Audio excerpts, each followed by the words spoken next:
Our table. So you are listening live. It is WPRK 91.5 FM, and it's your girl, Barbara Chandler, here. Our seat, our table, the Leadership Lounge.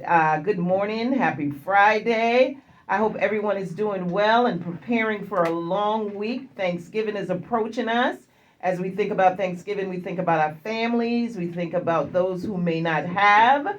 So, in preparing your meals and preparing for Thanksgiving, make sure that you are preparing for someone that may be without. So, once again, we want to welcome each and every one of you to our seat, our table. This is our second season and second show. We started about 2 years ago, and our seat, our table, as the name says, it was for communities, black and brown communities that do not have a voice, that do not have a platform. And we know we have a lot of people that are doing a lot of grassroots leadership, grassroots mentoring, and we wanted to create a platform in which to bring those voices to the forefront. It's so good to be able to partner with Rollins WPRK. We want to thank them so much for giving us this platform that we're able to also share with everyone. So, most of you know me as the manager with the Hannibal Square Heritage Center, and of course, also a partner with WPRK as well. So, last night we did Taste of the Hannibal Square. And for those of you who were there, we thank you so much for your support. Taste of Hannibal Square was where, of course, the restaurants in historic Hannibal Square, we had about 4 or 5 different restaurants. Each had a different sampling of what they had to offer, and it was delicious. The lines were long, the street was filled, there was music, people were smiling. This one lady told me she is so happy to be there that she could support us. So we want to thank you all so much for your support. We did very well, especially since something like this has not been done in probably over 5 or 6 years in Hannibal Square. We want to thank the coordinators of this, Pergasin Ramir. And if you were joining us last week, Pergasin was on with us, as well as Trevor Brown, Anseli, and all the other vendors all the other merchants that took initiative in making sure that this was successful. The Hannibal Square Heritage Center was the benefactor in this. The proceeds come back to the Heritage Center, and we are able to continue to do our community programming, arts outreach, and just make arts much more inclusive for everyone. As we say, arts is for everyone. The Hannibal Square Heritage Center is a program of Crealdi School of Art located in West Winter Park. So just a few things coming up this Saturday for those of you who may not have already done the walk-in tour, the Hannibal Square walk-in tour with Fairlyn Livingston. That will happen this Saturday beginning at 10 o'clock. It's maybe within a mile, so we always say wear comfortable shoes. 1.5 miles, give or take. I'm sorry, it's about an hour and a half, not 1.5. 1.5 as far as the duration within a mile. Fairlyn Livingston is the chief historian, born and raised in that community, and she takes you there. She points out the historic landmarks. She talks about who was there, the people, the contributions that they made to Winter Park in its totality. And then, of course, you get to come into the Heritage Center and see the photographs of the people who made up this community. So once again, you are listening to Our Seat, Our Table, Barbara Chandler. And do I have some special people with me today? I drug everybody out of their bed. 9 o'clock, 8:30. I say be here at 8:30, be ready to go. Kalani is behind the boards with us. Thank you so much for being here. And we have a fantastic show for you, Arts and Architecture. Arts and architecture. I think this is a fair subject as we live in Winter Park, here at Rollins, where the architecture is absolutely so beautiful here. We have the new Winter Park Public Library and Event Center, and that was done by a very notable architect. So who else better to talk architect than BAM, Black Architects in the Making? Joining me today, I have Malcolm Jones and Cameron Hoskins. So they're going to be talking to us about architecture And they're also going to be talking to you about the program that they have here locally. A lot of you may have seen their exhibition at the Science Center, Orlando Science Center. They've also done some wonderful things with Casa Feliz, and they continue to make a statement in the community for children by the program, with the program that they offer. You can also find them BAM, Orlando.org, okay? So go throughout the day, throughout this program, you will hear us throw out where you can find, where you can connect, and absolutely where you can support. We need programs like this, and we need the people who are running these programs, and we need them to be sustained. And then, who else can I talk arts with? Who else? Patrick Knows. Patrick Knows. Patrick Knows is here with us. Patrick Knows is known throughout Central Florida. Patrick is an international artist, Haitian artist, and we're gonna talk about a bit of that. How identity plays a role in arts. Patrick, everybody says your name, and then they connect Haitian with it. So we got to talk about the Haitian artist and how that connection is so prevalent when we especially talk about you. But Patrick Knows is also the lead curator. He was just announced maybe a month now, month or two? Month and a half ago. A month and a half ago. He's the lead curator with Crialdi School of Arts. So we are so excited to have you joining me today, and thank you all for waking up so early and coming over. So I'm always some people. So first of all, we definitely want to find out more about BAM Orlando. This is just a phenomenal program, and what you all are doing, especially in this social climate, given how do we say this, marginalized students an opportunity to learn about architecture and possibly change the trajectory of their lives. I think this is life changing. So let's begin with Malcolm. Cameron, just jump in and tell us more about BAM Orlando. How did it come about? Yes, ma'am. I'm gonna start off by saying, you lucky I love you, Miss Barber. You're the only reason why I'm not here this early. Meanwhile, I'm a morning person. But no, so Black Architects in the Making Orlando is our specific chapter. But just a quick backstory. 2016, Black Architects in the Making was founded by a gentleman named Craig Carr. He is a black architect in Miami. And when I was at FIU, which is a university down in Miami, for those who don't know, I volunteered with the program. And when I graduated in 2018, he charged me with bringing me here to Orlando with me. And so I took up the helm and I did just that. I laid some groundwork, and that September, I think I got here in May, laid some groundwork in September, and we hit the ground running, and we've been kind of thriving ever since. So the whole premise is to introduce architecture simply. We're not looking to be a school of architecture per se. We're just looking to be a conduit and an outlet for these students, as you mentioned, who don't have that the means, the access, may have never heard of architecture, but we want to be able to be that bridge between the two, and just showing that there's opportunities out there. And quite frankly, even though we would love for them to all become architects, if they do not choose to do so, as long as we show them something else that's a possibility, then we're happy. Right? Exactly. Yeah. Exactly. Malcolm, when did you know you wanted to become an architect? See, somewhere between elementary school and my mom kept telling me I was going to be an architect.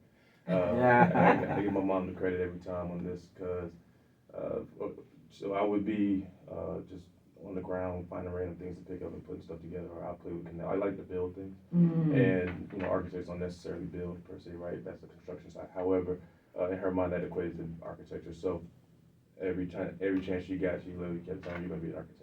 Wow. And so it just stuck with me, and I just kind of carried that out. So when I got to high school, my high school had a drafting and design program, and then I just stuck with it all the way through college. Positive reinforcement, seeing a skill and saying this is, and so then you start to accept that. You start to say, hey, I am going to be an architect. Absolutely. So tell us about you, Cameron, and how you came into the picture of BAM Orlando. So I had actually came over from Germany. I was living in Germany for a little bit, And then I came to Orlando. There was a big project, the airport project. I got my feet wet with Orlando, but I always knew that I wanted to do something that involved the community. And I had been working with another firm at the time, and I was introduced to this woman who said, if you're trying to get into the community and things like this, I know an excellent guy who's doing his thing in the community. So, exo facto, I meet Malcolm. We sit down, we have a chat. He's telling me everything about BAM, and I'm like, hey, I'm on board because this is something that I can attach myself to. Like he was saying, we're trying to become that catalyst to the younger generation, and also giving a sense of agency. So knowledge is power. So what I look at is seeing all those kids and things like that, and seeing their progression and doing something that people thought they really couldn't do. Exactly. So that's how it kind of got started. I started out as a volunteer. I was there for about 4 months, and then they had they had like a what do you want to call it? Board Yeah. position open? Board position open? Board Yes. Were you voluntold? Yeah. We know how that works with good intention, right? With good Yes. intention. Yes. Cameron, when did you know that you wanted to be an architect? Well, it's kind of like the same little backstory. You know, we all got our superhero backstory. Mhm. So mine, I was building stuff as well, but I had like a steel tech. Oh, wow. So a lot of mechanics and things go into that, but I had learned sketching and being an artist from both my parents because they could both draw. So like in elementary school, I would say like around third grade or so, I already had like my artwork as you go in the elementary school building, hanging up all over the walls and things like that. So they knew I could draw. But then my mom kept telling me how detail oriented I was. Right. So I would take like buildings and things like that and sit and just sketch it. And then I had to choose between woodshop class or CAD class. So there were no openings in woodshop, so I ended up in a CAD class. And my competitive nature, I wanted to get the highest grade in the class, and then it just followed me on through. So it became me. Right, right. So again, the positive reinforcement, Yes. having parents who saw your skills and your talents and pushing you in that direction, where a lot of times we know in Black and brown communities, it's what we don't know. So therefore, we don't know what to say to our children when they're exploring and doing these things. So both of you had that, and for you now to be able to say, listen, this is what we're going to bring to the community, that fills so many voids and so many gaps. So tell us the history of Black architecture or Black architects in the United States. Yeah. Pull a straw, yeah. So, let's see, the history of Black architects in the United States. As far as names are concerned, this is the guy who pointed at me in the first place. Because he's actually the history buff when it comes to actual architecture. But I can say if I can spin it a little bit, and I can say the issue that architecture actually has caused for Black and brown people in the United States, and then how that needs to be addressed and has been addressed in some cases. But you end up, you hear terms like redlining, you have the projects, things of that nature, right? And architecture, even with segregation, architecture can be used for many facets, and unfortunately, it can be used for bad, very, very bad things, right? So the way you lay out a space, right? Just something as simple as the entrances, the designations of an entrance, right? Yes. You get this main grandiose entrance for certain people of color, and then you get this off to the side entrance of people who are look like us, right? Right. And that feeling that evokes alone, can cause an issue. Or then you get things like you bring in infrastructure like highways and whatnot that literally cut through entire cities and what have you, and literally draw a hard line that separates individuals from one another. Exactly. And different things like that. So I'm more so I like I said, I'm not that history guy. They just give you names on top of names. I'm actually not that. I'm the weird architect that doesn't know how to design beautifully. It's all subjective. But I like to make things make sense, and that's Right. that's what I pride myself on. I am very technical. I like to look at something and understand how it goes together, and I think that's really where it came. Like when I kind of going back to when I was a child, 'cause I like to play with connects and Legos and whatnot, and I'll literally sit there and read the instructions line by line and make sure I got it to a T. And if I Right. miss a step, I have to go all the way back. That's always been me, and I think it's always going to be me. And so that's my kind of focus of when it comes to architecture. And so for me, a lot of the downfalls and the negatives that can come from architecture, that doesn't make sense to me. Oh, And okay. so it's my job to make it make sense. Make it make sense, You know. make it accessible, make it Absolutely. inclusive. That's what I'm hearing. Yeah. So, Go ahead, I'm oh, sorry. no, I was just, so I'll talk about this guy if you want to actually get just some Yeah. more. Who were some some? history, actually. Yeah. So, what I can add to that is, I think there are a great deal of Black architects in America that has shaped America, how we perceive buildings, how we look at it in detailed manners. But there are a lot of unsung heroes. Right, You know, right. so just even now, just off the top of my head, I wouldn't be able to name the ones in America, Mm-hmm. but I know them. I know Right. their buildings. I know Right. their works. It's just names slip my mind kind of thing. And that's what we're here to kind of correct. Correct. So that way that the kids coming up, they learn the history, they learn how impactful everybody has been in history and what they have contributed. Because a lot of times, like say for instance in Memphis, you can, even dealing with the African American Museum in DC with Phil Freelon, that's a name that, you see, they just pop up in Yeah. conversation. It happens. But when you deal with that, there's a lot of things that people contributed, and we want to celebrate that. So not only BAM teaching kids, we also want to celebrate the people of color and things that have actually contributed to shaping America and the building style, because our style is different than Europe. Like, we have a Correct. different style. Correct. Let me Correct. piggyback on, and I think this highlights one of the issues that we are working to correct. So if you would have asked me to give you some history on white architects in America, I could have just started pulling out names like Frank Lloyd Wright, Frank Gehry.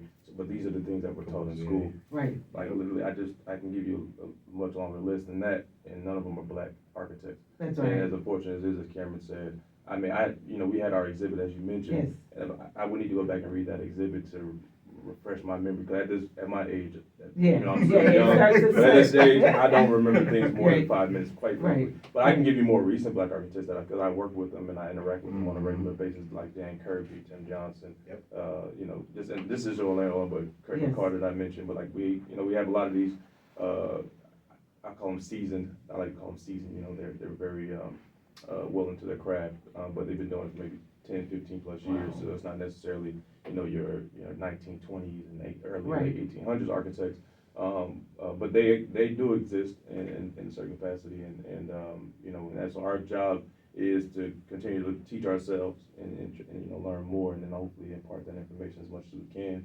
Yeah.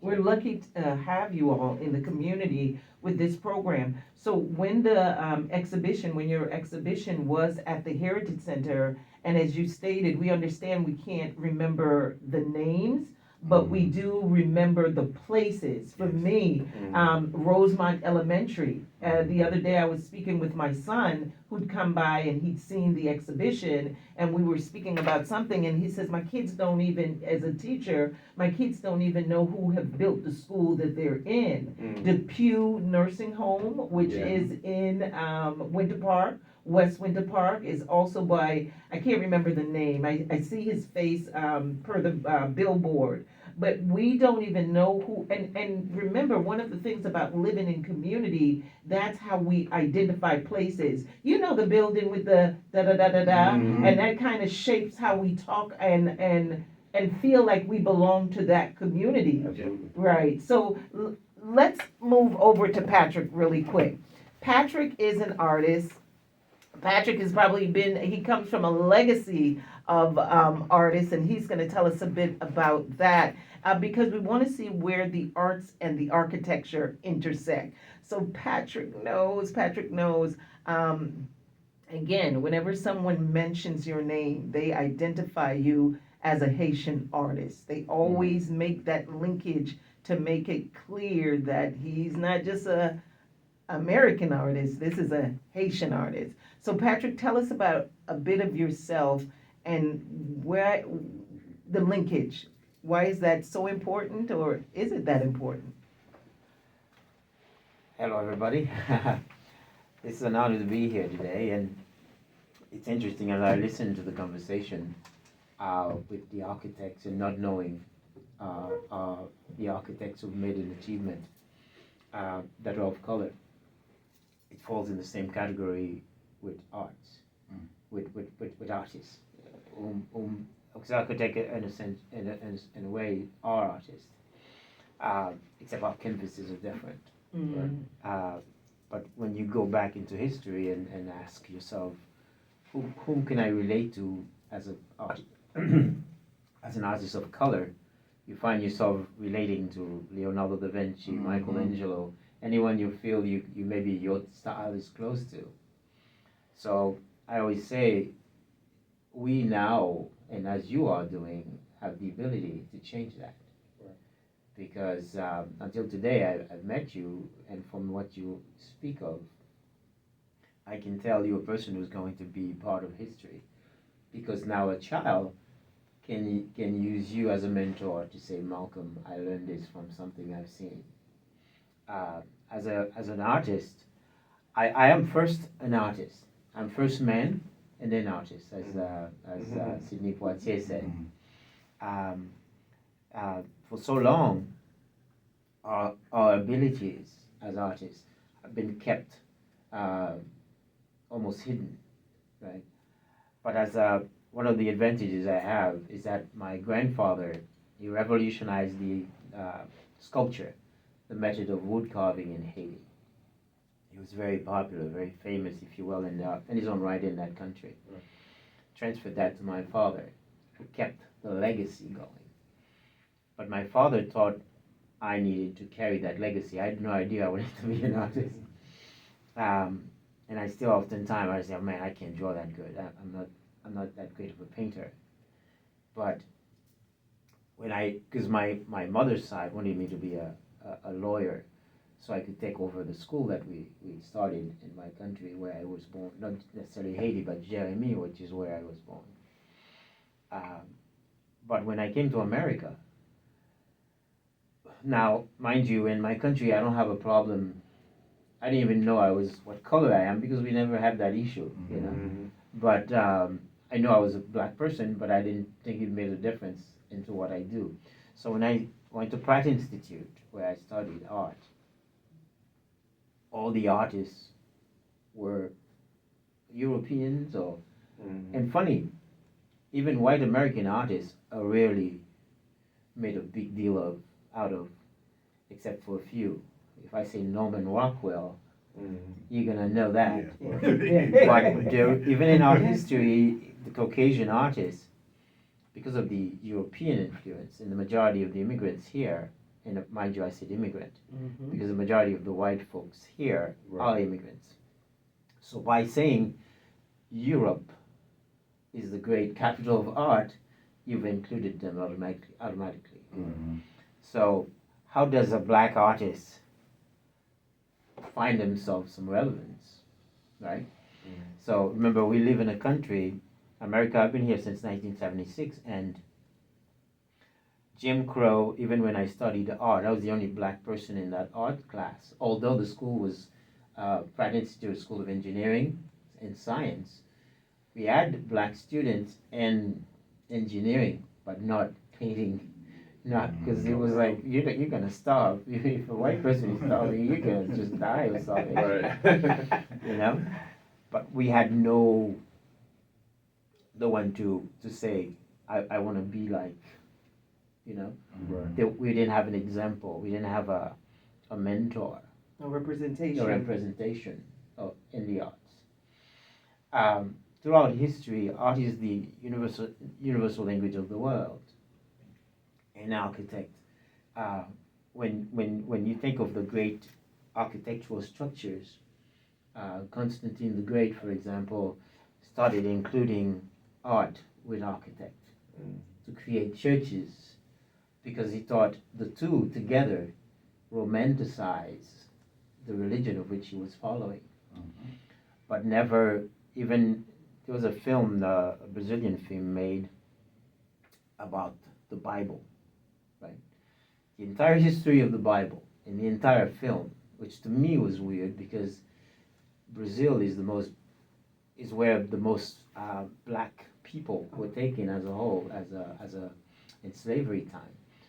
And you have an entire history of the Bible, but you have no person of color in your entire history, you know. So to show you that how the world is trying, I hope I'm not taking too long. No. To show you how the world is trying to omit an entire race of people. To give you a short story, I was sitting in a classroom at Pratt Institute, and the professor was showing art that are of Renaissance, art that are anatomically correct, right? When he came to the African paintings or African sculptures, he says, these are naive. Mind you, he didn't say primitive. He said these are naive because the artist didn't have any knowledge of what he was doing. He just did it by accident. And then suddenly he showed a slide. Back then, the slide you had to hurry up, otherwise it started burning. He showed a slide of a perfect anatomy of a bust. And he flipped it. He didn't turn the thing so nobody commented. I raised my hand. I said, Professor, can you go back, please? He says to me, no, I can't go back because the slide will burn. So I said, please go back because I want to point something out to you. Because you say this person doesn't know anatomy, and this is as perfect as the one you shown from Europe. What is the difference? He turned it again. I don't have time to say, well, I have time to ask you for a pink slip to check out of your class. Right. Because art is so relevant and at the same time so scary. Very. For a person of color, even people who are grown-ups, adults, talented, my God, have a fear of saying, I'm an artist, can I display? They devalue their work because they don't feel it's good enough for society to accept. So now, when the Harlem Renaissance started, when we, the black community, started appreciating who we are, mind you, Jim Crow had started going away. Because even when Jim Crow started going away, and even now in our society, there's still barriers. But for the first time than ever, we, the people, have the ability to change it. We have become our own agents. We have become our own agents. So it's okay. We're not included in the art history books. It's okay. And I guess we have to be okay with that. We have to be okay with that. But you know why we have to be okay with it? Because it is our responsibility. It is our responsibility to now create our own history, our own recordation of our own society. Yes. So a child can say, oh, I want to be like Malcolm, right? Yes, sir. I want to be like this gentleman. Because we have the ability to set the example that's Right. been missing. The Right. missing link is now alive and well Alive and well and active. and active. Yeah, and that's why, again, our seat, our table, because I think if it's left up to the majority, it will seem as though we have not been making our own direct contributions, Exactly. and we have. We've always been agents in our community. It may not look the mainstream way, but again, we heard from Malcolm and Cameron, and their two commonalities were the fact that their positive reinforcement about becoming architecture, exploring more, it came directly from their parents. So while sometimes in black and brown communities, again, we don't know what we don't know just based on our past trauma, but we're in a new age now where representation is showing up, and how we get connected to programs such as, and we're going to talk about that, how we get connected to programs such as BAM Orlando, how we get connected to programs such as what you're doing, Patrick, which we want to learn more. I know you have a lot of projects coming up. I think that's even more important because, again, I guess in working at the Heritage Center and interacting with so many grassroots organizations, we do have the resources. The thing becomes, how do we disseminate information to let people know exactly how to get in touch with us, how to support us. So once again, you're listening to WPRK 91.5 FM. This is Our Seat, Our Table. This is the Leadership Lounge. And we are speaking to leaders in our community. We have BAM Orlando with us. They are with the organization Black Architects in the Making. That's the acronym BAM Orlando. Sitting here with us, we have Cameron Hoskins, Malcolm Jones, and then representing our arts community, we have artist, curator, innovator. Patrick does a world of things. Patrick is also, he paints on cars. You didn't even mention that. He paints also on cars. He gets wrapped up in the history. So he does just a blend of everything. So again, we're looking for where we intersect when we talk about arts and architect, because we know those are the things that shape our community and our culture. Whenever I go back to the Virgin Islands, one of the places I look for, St. Thomas that is, I look for the marketplace. I want to see the marketplace. That is what's very familiar to me. I've spent hours there with my mother or my aunts where they were shopping and doing different commerce. The building structure, there's a lot of that old Danish look. When I go back, it's still there. And for me, that's so representational of, again, where I come from. So when we think of our inner city communities, and when we think of our local inner city communities, and we think of the structures that are there, we think of the art that's there, we think of the quality of structures that are there and how that impacts us. When we think about architect, how does that also speak to our culture? Yeah, so I think I kind of touched on this a little earlier. So it's very important to have a good quality of life. Yes. Right, and that comes in different facets. So health-wise, just the leisure activities you have access to, things of that nature, right? And a lot of that is very affected by architecture. The way things are even set up in the area. So we have a term that we use a lot, eyes on the street, right? And that's for security purposes. And if you design a building in a way where it has minimal access to a natural light coming in and views to allow you to see almost your entire surrounding, right? You start to run into security issues. Yeah. And so now area can be deemed dangerous, right? It has poor lighting, street lighting in the evenings, or it has a lot of alleyways. So duck off areas where stuff could transpire. So those things are all designs, and sometimes unintentional, but unfortunately a lot of times it's very intentional, and so there's a lot of effort that's put in place to try to create what's called affordable housing, right? Not everybody has the same means of access to capital and what have you, and it's very important, but it's a very sensitive thing to do properly. And as America is, we thrive off of our dollars, and everybody wants to make a penny. And of course, developers aren't just out here being the most charitable people on earth. They want to get a nice ROI on their investment, so they have to a lot of times partner with the government to create proper affordable housing. So then in my opinion, it's our job as architects to be the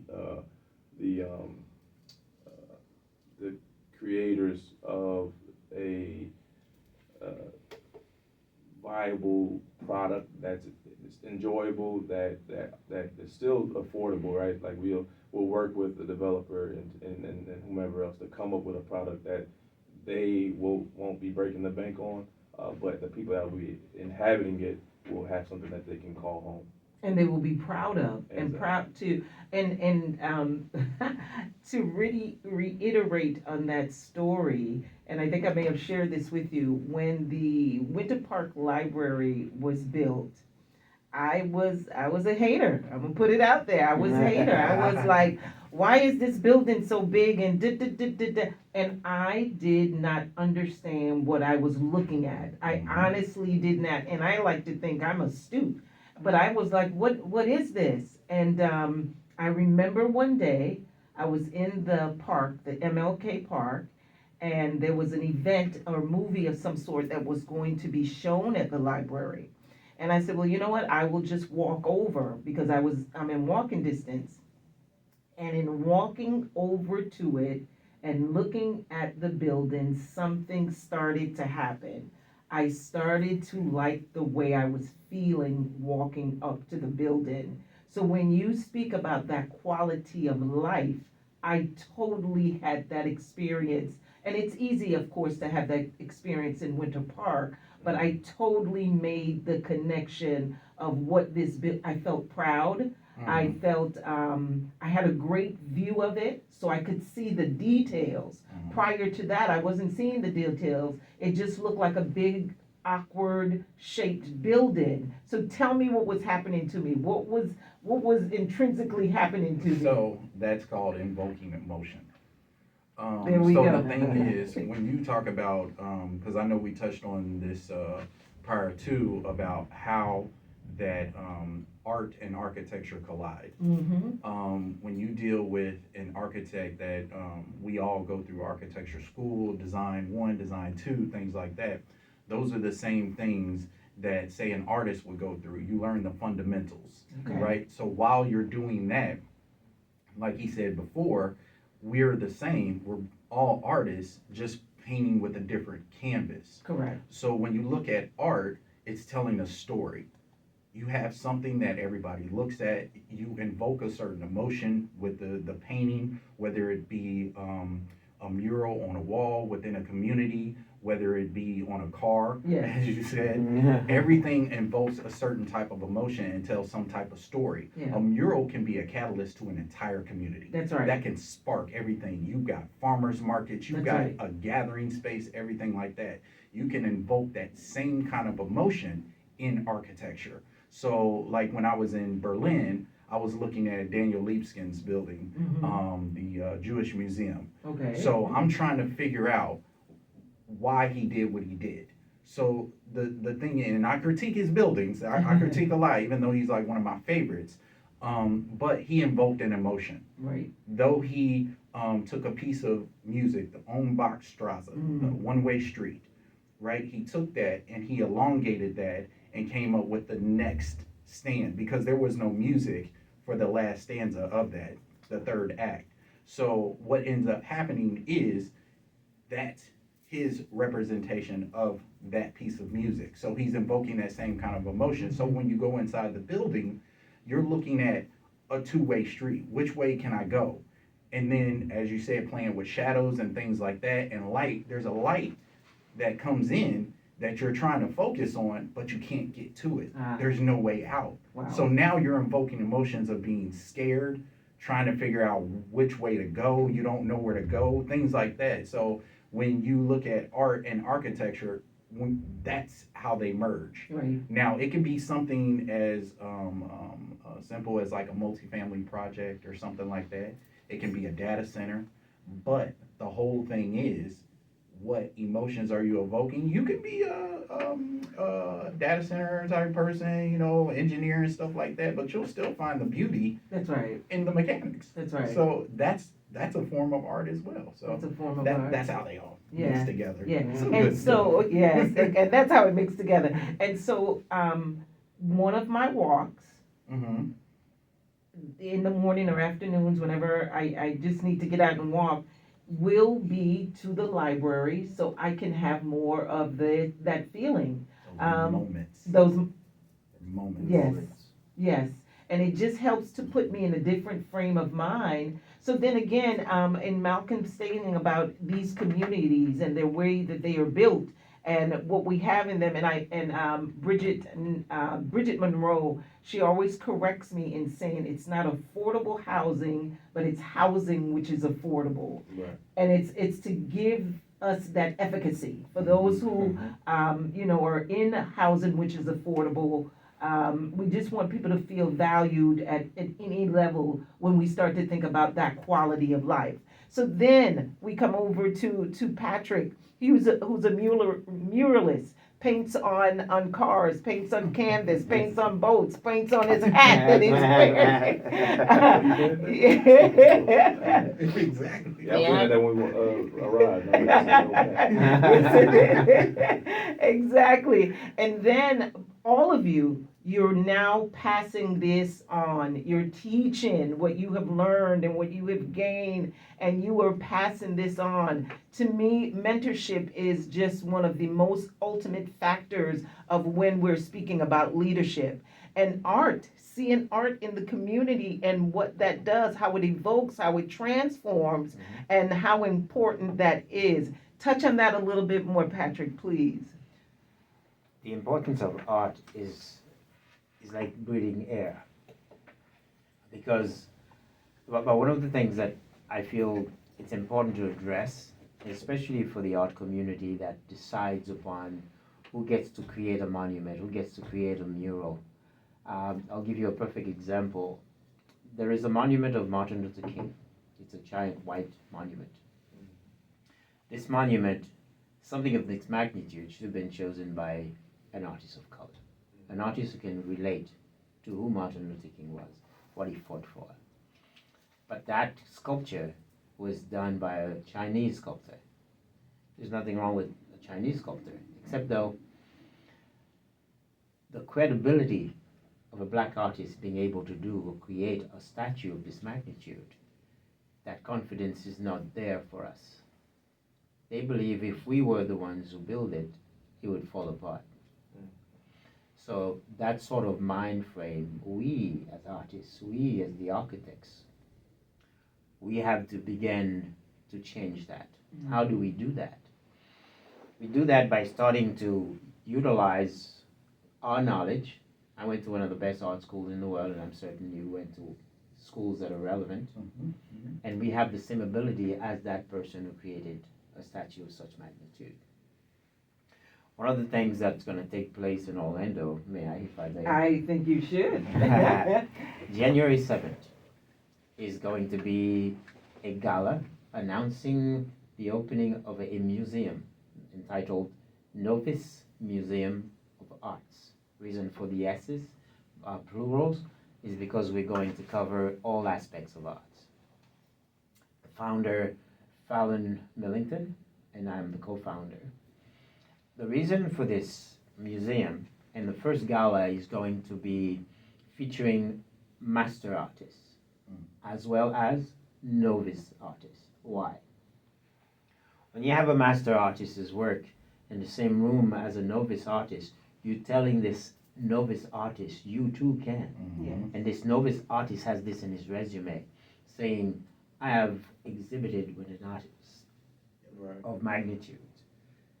I don't want to partake in exhibiting my work that day, because I want to leave those walls for people that have never had an opportunity. There was a man, Salvador Dali. Do you know why you know that name today? Tell us. Because Salvador Dali self-promoted himself. Nobody gave him a break. Salvador Dali was a filmmaker. Salvador Dali did everything he's done with his weird mustache to uphold himself.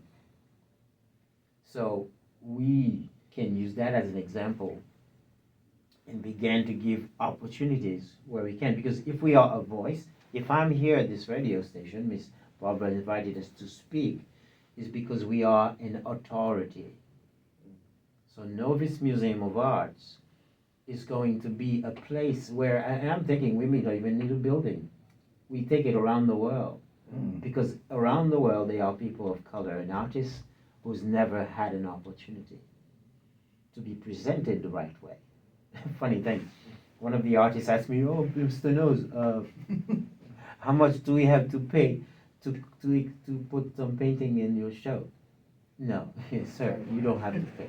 When you are part of a gallery, of a prominent gallery that's respected, you don't pay. You're bringing them money. How am I gonna pay you? Oh, pay $35 per painting we'll put you on site. Get out of town. Like this here in Brooklyn, get out of here. So it is up to us to educate. So the importance of art, as you say, when you do a mural in a city, in a community, that mural is a reflection of who lives there. You know, I did a mural in St. Petersburg, and I went back about 10 years later to look at the mural. The mural, for some reason, was still fresh because I used quality stuff. So which broke their taboo. Oh, a black person is gonna do this, it's gonna fall apart. So if we, the people, knows how to, it is our time to start finding those youngsters and say, you too can. And funny, amongst those novice artists are men that are older than I am, that are more talented than I am, has never been given The the opportunity. benefit of the Yeah. doubt. Yeah. Yeah. So I'm very passionate about this thing. I may die poor, but I will leave a legacy that says Statement. you too have that ability. Did you see the new mural in Paramore recently? No, no. Yeah, check it out. It's over by the arena. Okay, I'll go check Close it by the out. arena. Yeah, I'll they check it out. actually was the lead painter was a white woman. However, they hired 4 young black women to So help the- her paint okay, it, and awesome. design it and everything. Awesome. So it was beautiful. Awesome. I gotta go check it out. Yeah. Yep. Wow. I'm trembling because I'm so passionate. Yeah. Yeah. And I understand that. yeah. And so when does the museum open? When's your opening? The main building of the structure, we're using my studio. We have an art studio also. It's called Nose Art Studio. That is the headquarters for we are trying to obtain a building. Okay. It's no easy task. And as you No. spoke here about architectural possibilities, I'm thinking, why should we try to buy an old building and fix it? Why not, find a way That's to right. build it from Yeah. scratch and Yeah. exactly the way we want it? Absolutely. But right now, this is the main announcement. We've been blessed with a space. One of the people blessed us with a space is Junon British. I have to say her name in Creole, in French or Creole, so that it's proper credit is given. Junon British. Such a show. Huh? Yeah. Junon British, she's Plenty a of Haitian brothers. yeah, she's an extraordinary woman in the community. And through her knowledge, she's obtained a giant building of which she's trying to transform it to something huge, and allowed us a space that has the capacity of 500 people or more to display the work of novice artists. And when I say novice, oftentimes when a black person talk about anything, they already label it black. Right. So when you do that, you're telling the other cultures you're not welcome. It's not a black thing. It's a museum for novice. If you're white, black, blue, yellow, and brown, if you're a novice, you're part of this. Don't exclude yourself from greatness. Don't exclude yourself from things that are happening because you feel you're not welcome. You are as welcome as you want to be. I've always said to my friends because I'm from Brooklyn, some parts in Brooklyn you can't go to because you get chased by the young fellas, the young white kids. But I would go on a bicycle because, for one, it's not your place. Did you build it? No, you found it here. So when we began black, white, blue, I'm sure Martians are coming soon. They'll probably be blue. Don't. Don't encourage that. I know, right? But we need to stop restricting ourselves. It hurts my heart when I see a great exhibit, a great function at the Heritage Center, a great function, but yet there is that self-segregation. Mm. We have to stop that. When we speak, because something says the word, and that's why I encourage people, when you do something, you don't have to say black. It's like asking, what time is the 3 o'clock parade? You already know it's 3 o'clock. So if you're Right. coming to something that Patrick knows is having, Patrick knows is what color again? Black. So there are gonna be some black things there, black people there. But it doesn't mean you need to exclude yourself. Mm. But when we begin to include the world, then we've gotten rid of what? Racism. Mm. The difference between people. Because I could learn from your culture as much as you could learn from mine, Mhm.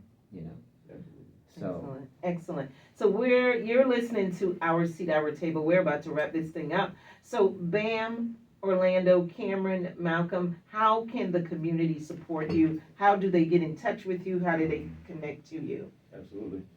So as far as connection is concerned, bamorlando.org is our website.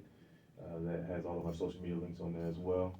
So Instagram, Facebook, and LinkedIn, sorry, has search Black Architects in the Making or bam.orlando. Support-wise, so we do throughout the first half of the year, so that's about February to July, we do workshops. Our workshops, we will never and have never charge a student to participate in any of our activities or workshops, and we do not plan on doing so anytime soon. So therefore, we only thrive off of the support of the community. So that's through sponsorships and donor dollars. So we are always open. We are a full-fledged nonprofit 501c3 status. So that is a tax write-off for you. But yeah, absolutely. So we do our workshops. That's our main catalyst to connect and engage with students. We'll take a very simple aspect of architecture, something like sketching or model making, and we'll create an entire activity around it. All of our workshops are hands-on and engaging. And then we also have an internship program that we started this year. So we have about 4 architecture firms on board at the moment, and that's powered by Career Source of Central Florida. And so they have a youth internship program, and they essentially help students get placed at different companies. And we specifically get students placed at architecture firms that we're partnered with. And so that's a 5-week program during the summer. Students get paid by Career Source, and then they just get a full experience of just what architects kind of go through on a daily basis. And then lastly, we have our scholarship program. So we gave away our first scholarship this year, which I was very proud of. It was only $1,000, but that was the first $1,000. That's a lot. That's a lot. That's a lot. And so we have actually a couple different scholarships. The first one is the BAM scholarship, and that is for a graduating high school senior that has been accepted into a school of architecture in the United States or a related field. That's up to our discretion, but let's say landscape design or interior design, graphic design. The second scholarship, we actually been granted it by Casa Feliz, which is a historic museum in Winter Park. They have graciously given us an annual $2,000 scholarship for a graduating college senior that is in architecture already, so a graduating architecture student for their last year, just to give them a little bit of support. Great partnerships. Oh yeah, absolutely. And we're partnered now, I'll be remiss if I don't mention, so we're actually partnering with a few different entities around Orlando, and even though this one that I'm going to say first isn't official on paper, I consider we're partners as well, but with the Hannibal Square Heritage Center. Absolutely. I love you, Ms. Mark. Love you. I love her more. Winter Park Library, Nice. Orlando Science Center, Boys and Girls Club of Central Florida, Orange County Public Schools Technical College, American Institute of Architecture Orlando chapter, as well as the Orlando Foundation for Architecture. So those are all official partners of Black Architects in the Making Orlando, and we couldn't be more happy. I don't know if I missed anything. Cameron, you want to add? No, I think you pretty much covered it all. Exactly. And so we got a few minutes left. Patrick, how can someone contact you as far as the studio? I know that you offer classes currently. Yes. The studio is Nose Arts Studio, Noze, not Se. Just by calling my phone number or going to the website noseartstudio.com. and or novicemuseum.org, which are two separate because Novice is a 501c3. But ways to contact me, 407-953-0200, or by Googling my name. It comes up. Patrick Noze, N-O-Z-E, okay? Excellent, excellent. So once again, our seat, our table, the Leadership Lounge. You heard from Malcolm Jones, Cameron Hoskins with BAM Orlando, Black Architects in the Making. And you also heard from Patrick Noze, Haitian artist, local artist here all about town. My name is Barbara Chandler. We are so always excited to be able to bring you this kind of information as far as what is happening in our local community and the people who are making it happen. We thank you for your agency. We thank you for your commitment. And in one word, leadership. What does leadership mean to you? Strength. Following. Say that again. Following. Following. Dedication. Demonstration. Dedication. Dedication. See, with For my me, it's accent. demonstration. Oh, there you So yeah. So once again, join us here again next Friday from 9 to 10. You can also catch us on Spotify. The shows will be uploaded to Spotify. So, thank you. I don't know what else to say here. Kalani. Yeah, thank you. Thank you for your services. Thank you for being here at 9 a.m. or before. You were here before 9. So Yes. thank you so much, my dear. Of course. All right. Thank you guys so much.